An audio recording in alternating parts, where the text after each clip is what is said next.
বলে পড়লা কেন, এই এই অন্য এই নন ইসলামিক বই পড়া তো হারাম, এটা বলে আবার টর্চার করলো, হাতে পায়ে পিটালো। আয়নাঘরের গল্প আপনারা শুনেছেন, এক একজনের সাথে কিন্তু এক এক রকমের আচরণ করা হয়। ডিবি হারুনের বাতের হোটেল আর বাতের হোটেল নেই, সেটার ভিতরে যে ভয়াবহ নির্যাতন হতো আসিফ মাহতাব স্যার, তার উপর যে কি ভয়াবহ টর্চার গেছে এবং অন্যান্যদের উপর যে কিভাবে গেছে সেই ডিবির অফিসের ভেতরে, সে তা নিয়ে ভিডিও থাকছে, গুরুত্বপূর্ণ কয়েকটা ভিডিও। চলুন আমরা সেই ভিডিওটা দেখে আসি। বাসার যে সিসি ক্যামেরা ওগুলো সব বন্ধ করে রেখেছে, কিন্তু লাকিলি একটা ক্যামেরা অন ছিল, ওরা বুঝে নাই সেটা, ওটাকে তারা ক্যাপচার হয়ে গেছে যে তারা এগুলো নিয়ে গেছে। প্রথম দিন রাতে তারা আরো কয়েকজনকে ধরার চেষ্টা করলো, পায়নি, আমাকে নিয়ে তার ডিবি অফিসে নিলেন। ওইখানে যে অবস্থা, মানে একটা ভয়ঙ্কর অবস্থা, মানে 80-100 জনের মতো লোক ছোট একটা স্পেসে, মানে কেউ বসলে কেউ শয়, কেউ শুইলে কেউ বসে, একসাথে সবাই শোয়ার স্পেস নাই। ওইখানে আরেকটা এশিয়ান ইউনিভার্সিটির একজন প্রফেসর ছিল, উনি মানে শোয়ারই চান্স পায়নি, উনি বসেই ছিলেন, কেন স্পেস নাই, মানে এত একটা কনজাস্টেড এরিয়া, ফ্যান নাই, একটা রুমে কিছু এসি ঢুকে আর বাকি সব রুমে হচ্ছে মানে একদম ফ্যান নাই, কিছু নাই, সব সময় লাইট থাকে, সব সময় সাউন্ড থাকে, আপনি ঘুমাতে পারবেন না। তো ওইখানে ঢুকে প্রথম দিন তো আমার খুব মানে অবস্থা ভালো না, আমার তেমনি আপনারা জানেন স্পাইনে প্রবলেম হওয়ার কারণে আমার এমনি সবসময় পেইনে থাকে, আমি নিউরোলজিক্যাল পেইনে থাকি, ফিজিওথেরাপি করলে কমে, আবার নাহলে বেড়ে যায়। সেই সিচুয়েশনে আমাকে এরকম একটা জায়গায় নিয়ে গেল যেখানে আমার কোনো বসার জায়গা নেই, সব পুরাটাই ফ্লোর, হার্ড ফ্লোর, তাও আবার মুভ করার তো কোনো স্কোপই নাই, শত শত মানুষ। তো এরকম জায়গায় প্রথম একদিন ছিলাম, ওই রাতে ছিলাম। তারপরের দিন ওরা আমাকে ডেকে নিয়ে গেল উপরে নিয়ে তারা আমাকে প্রশ্ন করলো যে আপনি ব্র্যাকে কয়জন শিবির আছে। আমি বললাম আমি তো শিবির করি না, আমি কিভাবে জানবো ব্র্যাকে শিবির কয়জন আছে বাকি। এরকম অনেক প্রশ্ন করলো বারবার। তারপর অ্যাট ওয়ান পয়েন্ট তাদের মধ্যে ওই হানাদার লিগার বাহিনীর একজন, উনি আর কি জিজ্ঞেস করলো, বলেন তো এই কোটা দিয়ে আপনি এত কথা বলেন, কোটার পদ্ধতি কি, বিসিএস এর সিলেকশন প্রসেসটা কি। তা আমি তো আসলে বলতে পারি নাই, কারণ হচ্ছে আমি মানে মেন্টালি তো ওই লেভেলেই নাই, তাই না, আমি একটা মানে ভয়ঙ্কর একটা অবস্থায় আছি, ওই লেভেলেই নাই। তো তারপরে ওরা কি করলো, ওরা এসে আমাকে মনে করেন আমাকে ধাক্কা দিল, আমার তো স্কেচ নিয়ে হাঁটতে হয়, আপনারা জানেন একটা লাঠি নিয়ে হাঁটতে হয়, সে আমাকে ধাক্কা দিল, তারপর আমার মুখে হিট করা শুরু করলো। তো হিট করা শুরু করলো আমাকে, 6টা হিটের পরে আমি আসলে মানে অজ্ঞান হয়ে যাচ্ছিলাম। তো অজ্ঞান হয়ে যাচ্ছিলাম, তারা আমাকে বলে না ডোন্ট এরকম করে আমাকে দাঁড় করাইলো, আবার 2-4 বার হিট করলো। তো তারপরে তারা আমাকে মানে বললো যে আপনি তো খুব খারাপ জায়গায় আসছেন, আপনার বাম পায়ে প্রবলেম, ওই ডান পাকে আমরা একদম ইয়ে করে আপনাকে পুরোপুরি লুলা বানাই দেবো। তো এরকম একটা কথা বললো, এবং আরেকজন লাঠি নিয়ে আসলো আমাকে মারবে, পরে ওরা লাঠি দিয়ে হিট করে নাই, না করে আমাকে ওই জায়গায় আবার সেই জায়গায় যেখানে রাখে সেখানে নিয়ে গেল। তো ওই জায়গায় আবার আমার থাকা শুরু হলো, মানে ওইখানে এমন একটা জায়গা, বললাম তো কেউ যে একটু ফার্মের মুরগির মতো, ওইখানে কেউ মুভ করতে পারে না, কারণ এত মানুষ, এত শর্ট জায়গায় মুভ করার, কেউ হাঁটার কোনো সিস্টেম নাই। ওই যে আমি বললাম আপনাদের, কেউ শুলে কেউ বসে, কেউ বসলে কেউ শোয়, মানে আর সবসময় লাইট আর সাউন্ড কন্টিনিউয়াস, ঘুমানোর কোনো স্কোপ নাই। ওইখানে সবচেয়ে ভ্যালুয়েবল রিসোর্স হচ্ছে একটা বোতল, কারণ আমরা তো ফ্লোরের মধ্যে শোন, তো ওখানে তো হার্ড ফ্লোর, ওইখানে কেউ যদি একটা বোতল পায় আলহামদুলিল্লাহ, মানে এটা মানে ভ্যালুয়েবল রিসোর্স। তো ওই বোতলটার উপরে তারা মানুষ মানে পেলে যে খুশি। তা আমাকে অনেকে চিনেছে, ওইখানে চেনার কারণে দেখা যাচ্ছে 2 দিনের মধ্যে আমি একটা বোতল ম্যানেজ করলাম মাথায় দিয়ে শোয়ার জন্য ফ্লোরে, এই একটা অবস্থা। তো আরেকটা বিষয় হচ্ছে ওইখানে 80 জনের একটা টয়লেট, আর আমার তো এমনি যেহেতু হাই কমোড ইউজ করতে হয়, বিকজ আমার মানে স্পাইনে প্রবলেম আছে, তো ওইখানে লো কমোড, তাও আবার 80 জনের জন্য একটা, 100 জনের জন্য একটা। তো এত লোকের একটা কমোড তো বুঝতেই পারছেন কেউ ইউজ করতে পারে না ওইভাবে। সো আমি খাওয়া কমিয়ে দিলাম, because I have to go to the washroom, এটা তো যাওয়া যাবে না, আমি খুব কম খাওয়া শুরু করলাম যাতে টয়লেটে না যাওয়া লাগে। আর আরেকটা বিষয় হচ্ছে টয়লেটে ইউজ করে সাবানও তারা প্রোভাইড করে না কোনো রকম। সো এইরকম একটা কন্ডিশনে আমরা যাচ্ছি। আর এরপর থেকে আর কি আসলে জিনিসটা বুঝলাম যে বিষয়টা কি, আসলে বুঝার বিষয় ছিল, এখন আমি বুঝতে পারলাম।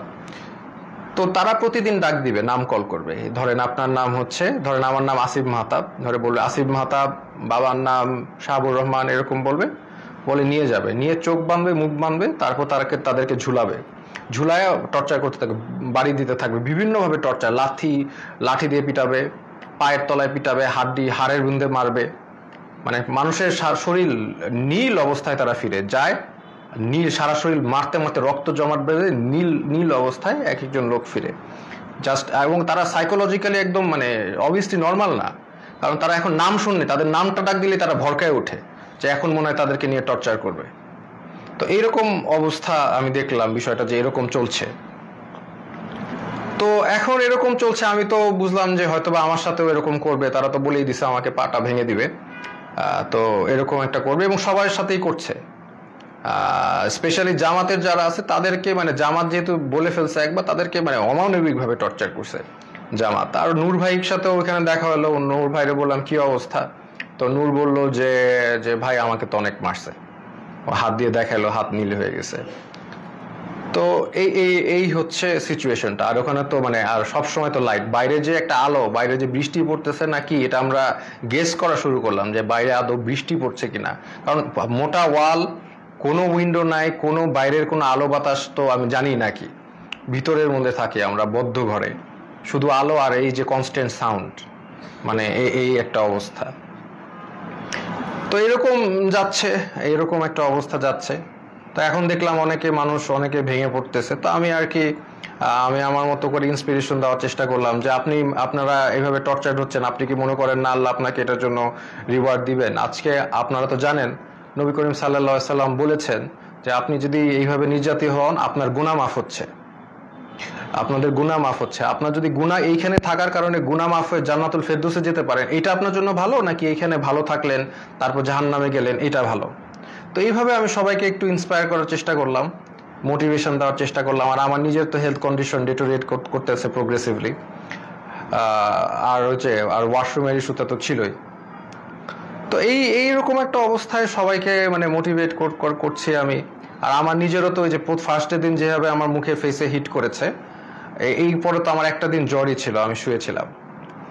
তো এই হচ্ছে আমাদের মানে সিচুয়েশন। আমি ওখানে একদিন শুয়েছিলাম, তারপরেও আমি সবাইকে মোটিভেশন দেওয়ার চেষ্টা করি।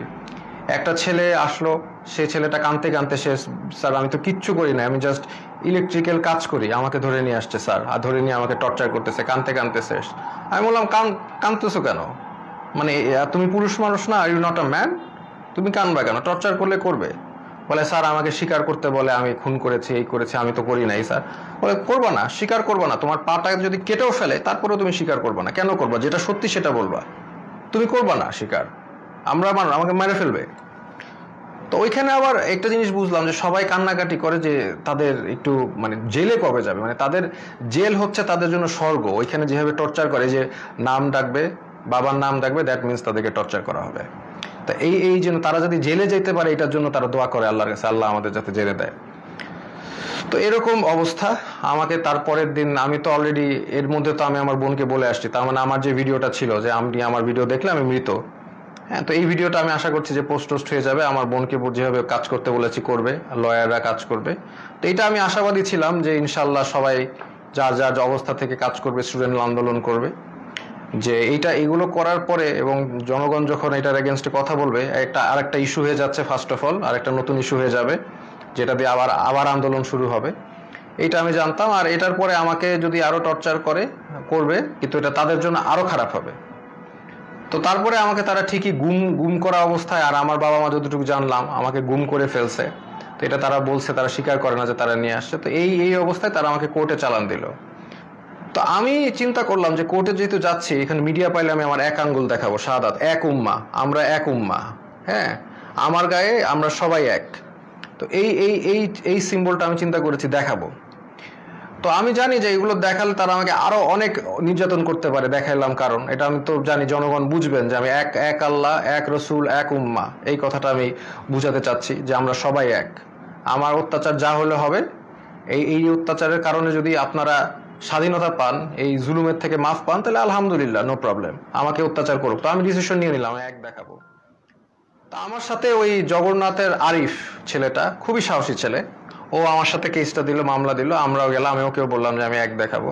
তো এই অবস্থায় এই এক উম্মা শাহাদাতের আঙ্গুল দেখিয়ে আমি ওই কোর্টে দেখালাম, এবং কোর্টে আমাকে সম্পূর্ণভাবে মানে কোর্টে যে জাজ, তিনি আমাকে দেখে চিনে বললেন আপনাকে ওখানে দাঁড়ানো লাগবে না, আপনি বসেন।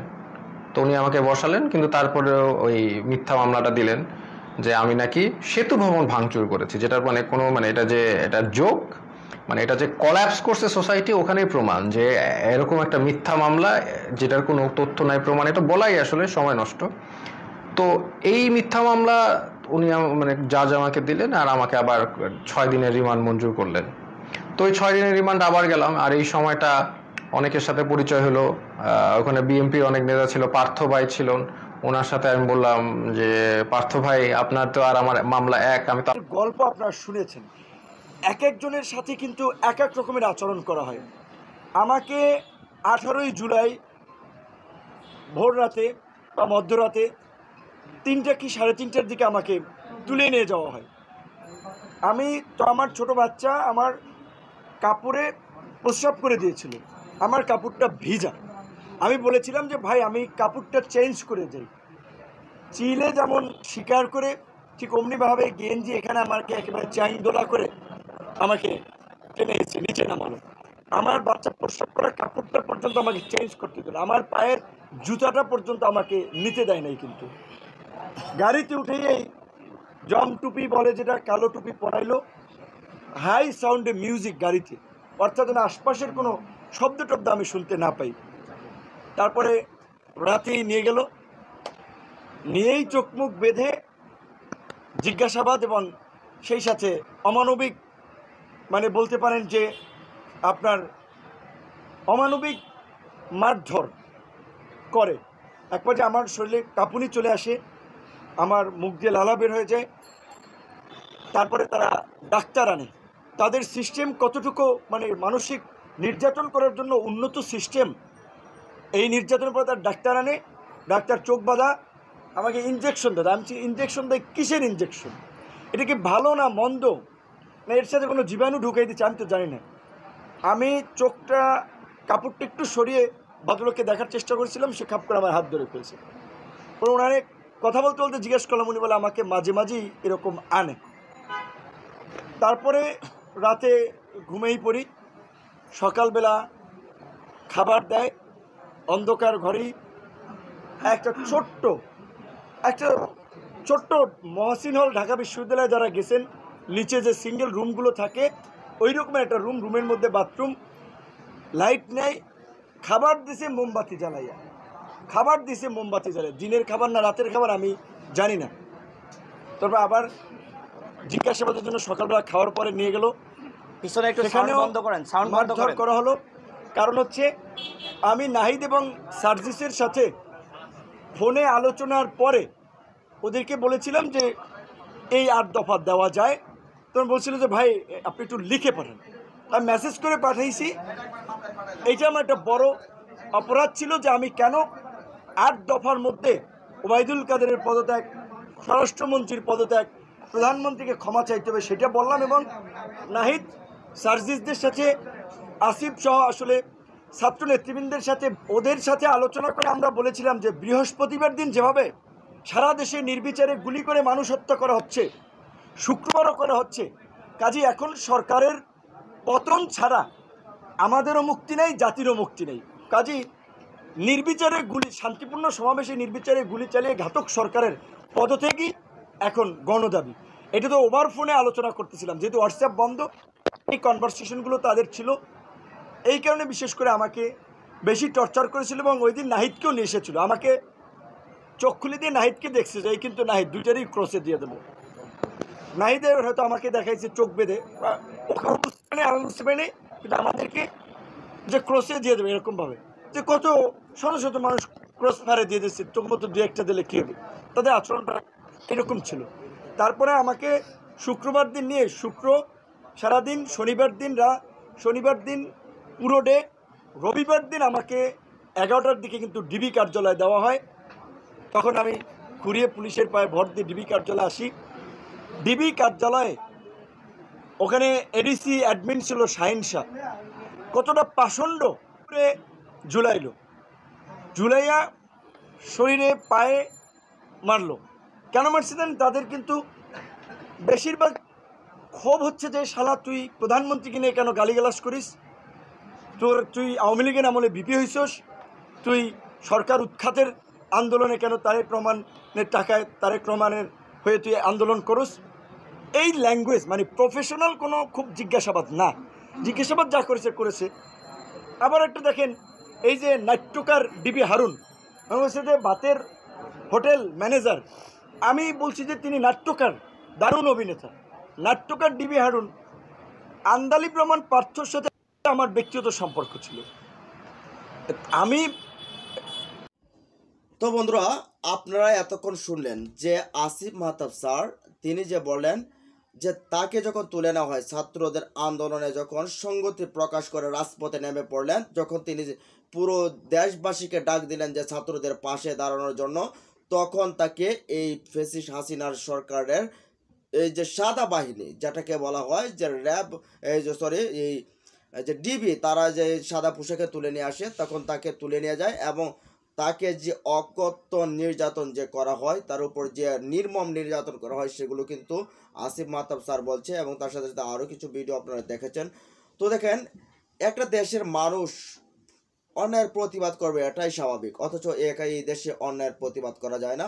অন্যায়ের প্রতিবাদ করতে গেলে আপনাকে জেলে নিয়ে যাবে, যে কোনোভাবে সাজা দেবে, এটাই কিন্তু দেশের রীতি। এই রীতিটাকে কিন্তু আরে তুঙ্গে তুলেছিল এই শেখ হাসিনার বাহিনী। সর্বশেষ তো আপনি দেখলেন যে তার সাথে কি হয়েছে এই বিষয়ে। তো এই বিষয়ে আপনাদের মতামত কি জানিয়ে দিন কমেন্ট বক্সে। ভালো থাকুন, সুস্থ থাকুন, আল্লাহ হাফেজ।